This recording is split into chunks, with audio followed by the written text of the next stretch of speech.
대해서는 긍휼이 없는 도륙을 원하셨는가?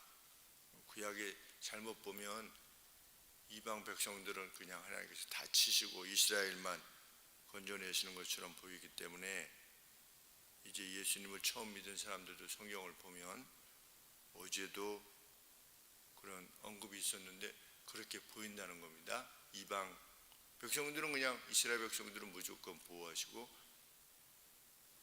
이방 백성은 다 치시고 그런가? 구약 시대에도 결국 그러지 않았다라고 하는 것을 우리는 알게 됩니다. 또 아람입니다. 왜 아람인가? 그쪽 아시리아 쪽으로 항상 이스라엘 쳐들어왔으니까 이 아람이 이렇게 소규모의 아람이 아니라 늘 오른쪽 여기 위에 이쪽 지역은 다 아람입니다. 그러니까 항상 아람이 쳐들어오고 그런데 우리 성경에 보니 그들이 어디에 진을 칠 것인가에 대해서 늘 하나님께서 엘리사를 통해서 이스라엘에게 알려주셨다. 그러니까 이 아람 왕이 엘리사를 제거하기 위해서 이제 타격대를 보낸 겁니다. 본진이 온 것이 아니라 타격대를 보내서 기동 타격대지요. 기동 타격대.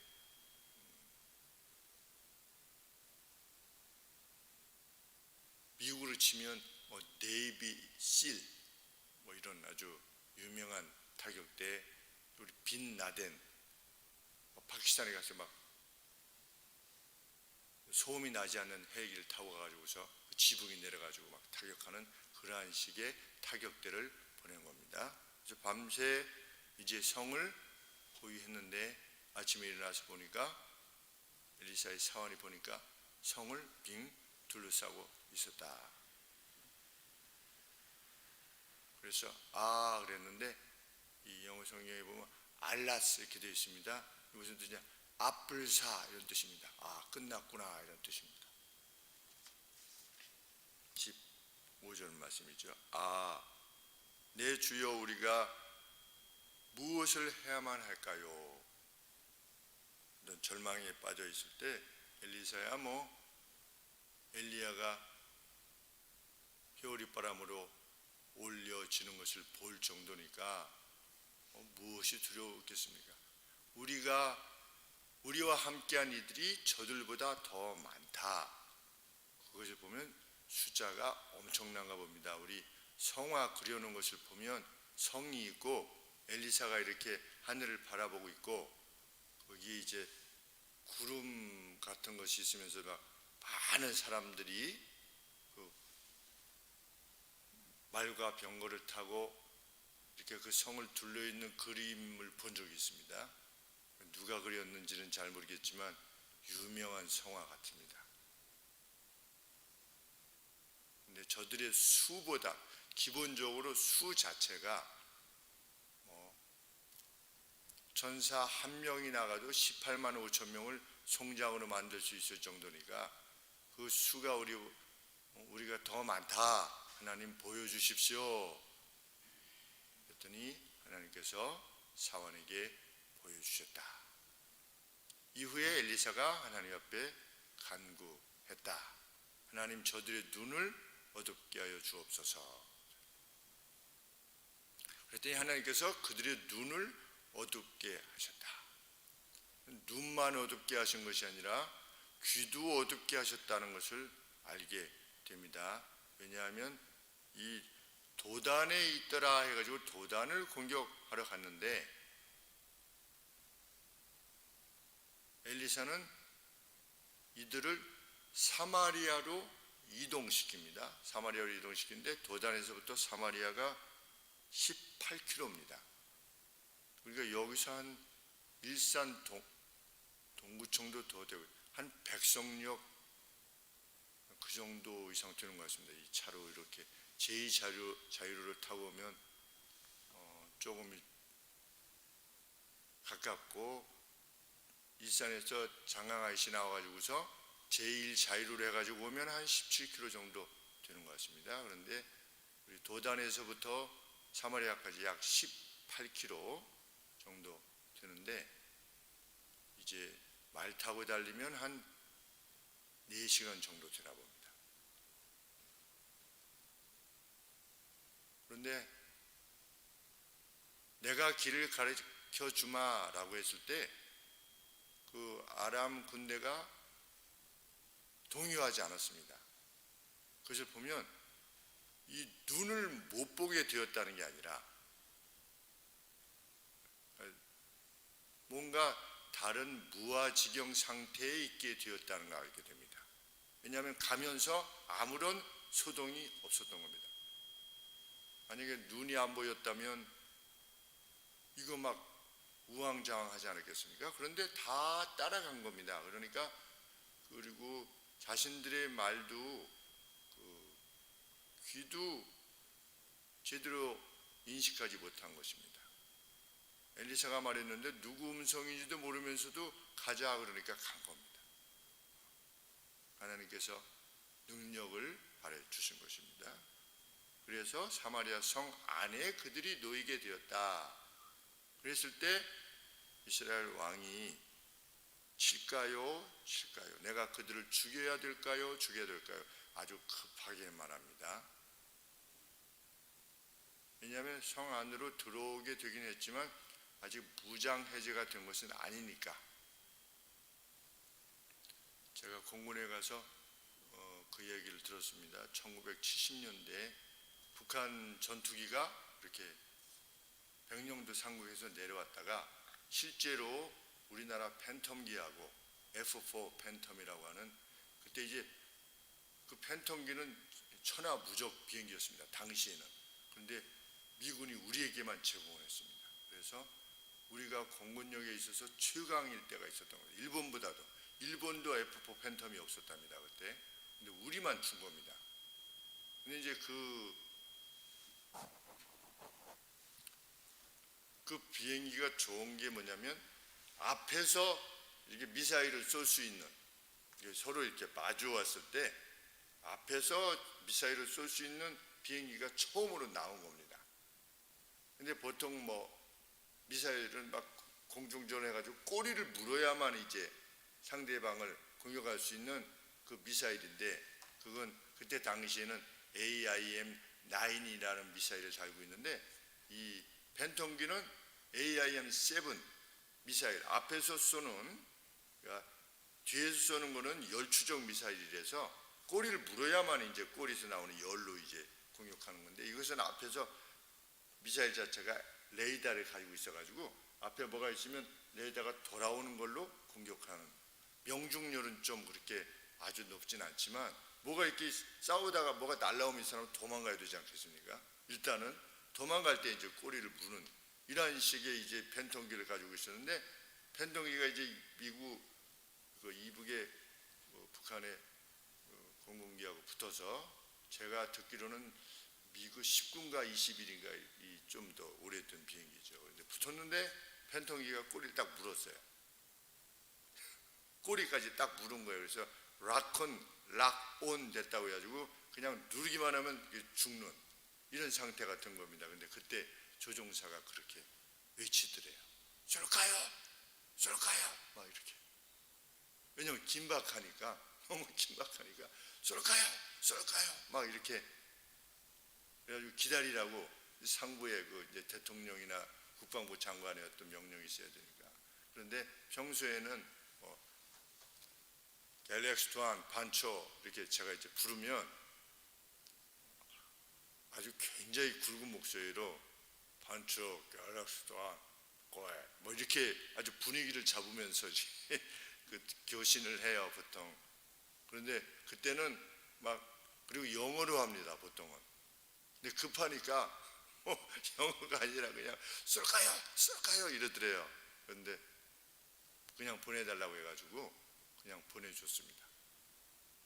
선배들이 그 얘기를 해주더라고요. 그래서 우리나라 전투기 조종사들이 그때 아주 기세가 아주 높았다 했는데, 이 이스라엘 왕이 지금 아람 군대가 이 성 안에 들어온 겁니다. 그러니까 죽일까요? 막 이렇게 한 겁니다. 급하게.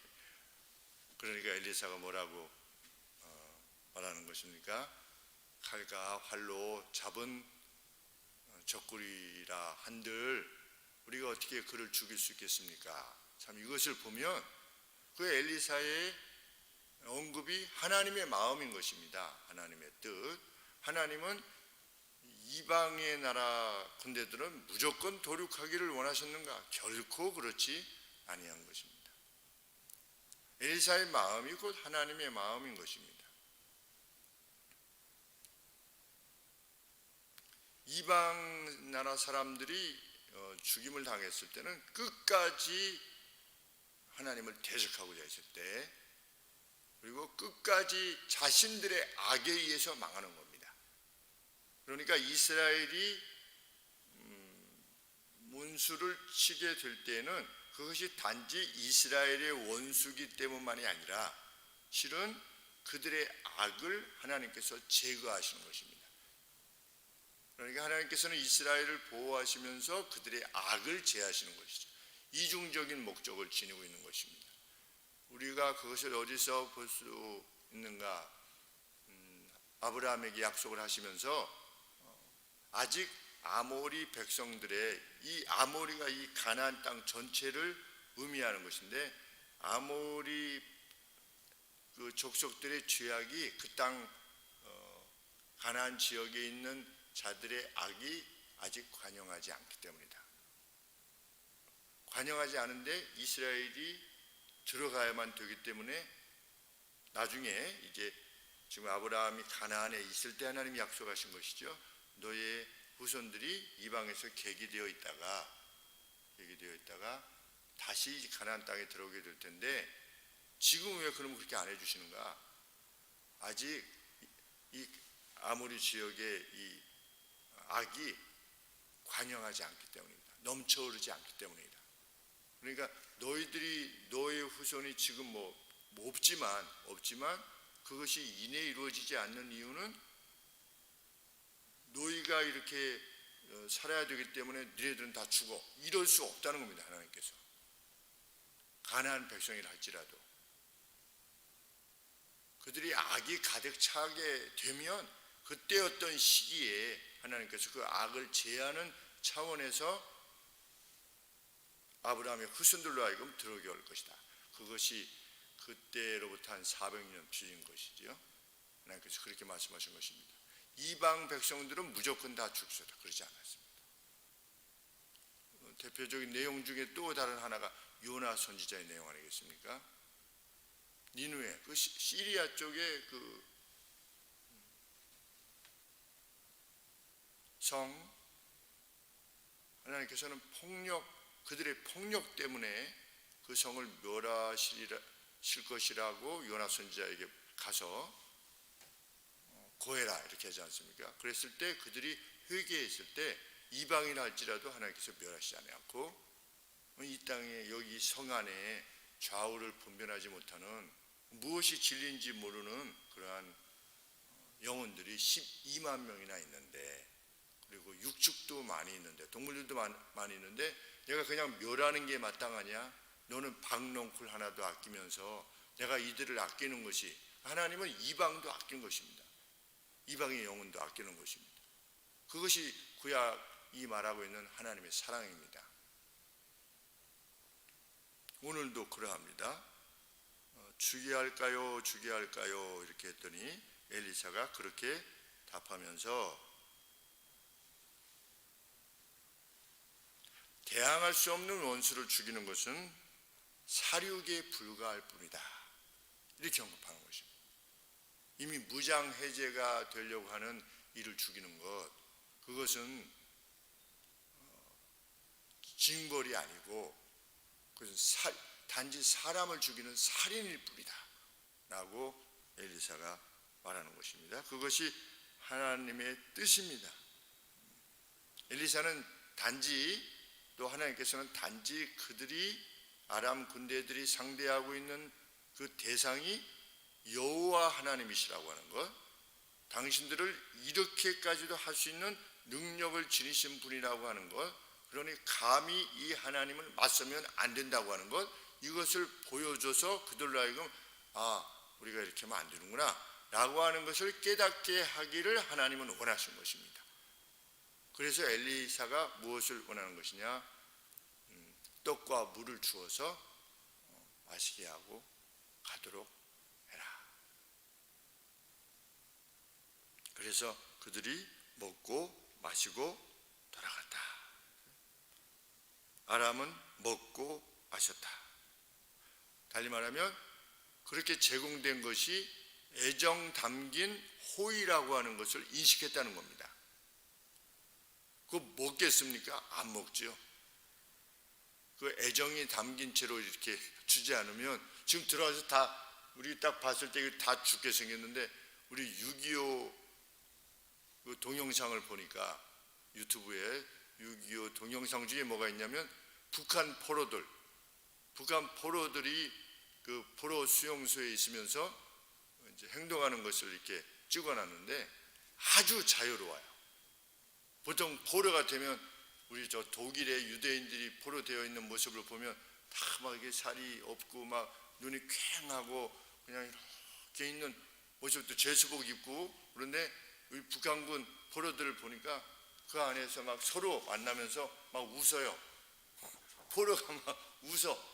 자기 포로들끼리 있으면서. 그리고 뭘 옮기도록 했나 봐요. 그래서 이제 통나무 같은 걸 같이 이렇게 옮기면서 자기들끼리 막 이야기를 해. 그리고 앉아서 담배도 피고. 그런데 그 모습이 아주 자연스러워요. 그리고 보니까 한 고등학생 정도 되어 보여요. 그 나이가. 그런데 만약에 우리 쪽에서 잘해주지 않았다면 그들이 그렇게 할 수 있겠는가? 어려운 일이죠.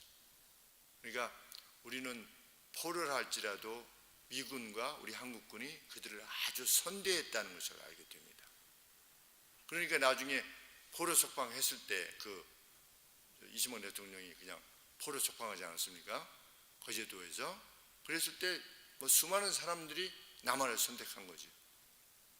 이 자유, 여기 포로로 잡혀왔는데도 더 좋은 거예요. 그러니까 남한을 선택한 거죠.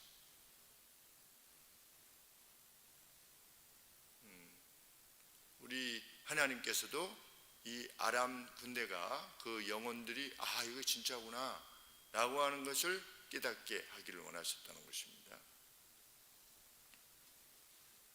그때 그들에게 빵과 물이 제공되었다. 다시 이스라엘 땅에 그들이 돌아오지 아니하였다. 보통은 뭐 가서 뭐 어떻게 했다 다시는 오지 않았다라고 하는데 그 뒤에 보면 바로 옵니다.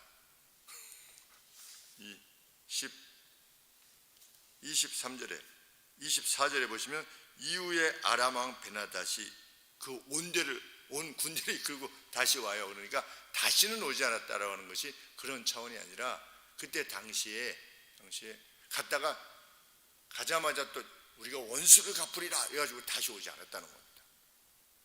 보통은 이제 만약에 여기가 다 어떻게 몰살됐다든지 일부가 죽었다든지 그러면 어떻게 하는 것입니까? 우리가 보복하러 다시 오잖아요, 이내. 그런데 이때는 그런 의도를 가지지 않았다는 겁니다. 이때 당시만 하더라도.